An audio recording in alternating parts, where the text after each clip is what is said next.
کرتے ہیں ماناوالا کا، جہاں پر جیون سٹی میں سینئر نائب صدر ماناوالا پریس کلب میاں آصف شاہین نے معروف عالم دین علامہ ناصر مدنی صاحب کے اعزاز میں عشائیہ دیا۔ اس بارے میں مزید جانتے ہیں سید علی عباس کی اس رپورٹ میں۔ جی بالکل، معروف عالم دین علامہ ناصر مدنی صاحب کی میاں آصف شاہین کے گھر ماناوالا جیون سٹی میں آمد ہوئی اور اب وہ میڈیا سے گفتگو کر رہے ہیں۔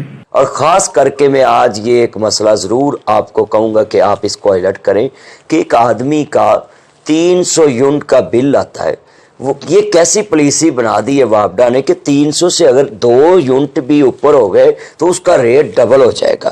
تو یہ تو سراسر ظلم ہے اور زیادتی ہے۔ اس کا مطلب ہے کہ ہم وہاں بیٹھے رہیں کہ ایک بٹن لگا دیں کہ بس جی جدو 300 ہے تو اسی چک دیے تے دیا بالنا شروع کر دیے کہ جناب کہ سانو ڈبل بل نہ آ جائے۔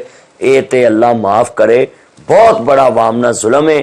یہ میاں صاحب جو ہیں ایک کوارڈینیٹر منتخب ہوئے اور این 122 کے حلقہ کے، تو میں خصوصی میاں صاحب ویسے بھی جب میرے پہ مشکل آئی تو یہ پورا وفد لے کر کرونا میں وائرس چل رہا تھا تو میں نے ان کو بولا کہ آپ تو ملاقاتیں بند ہیں، میرے گھر میں پورا وفد لے کر پہنچے۔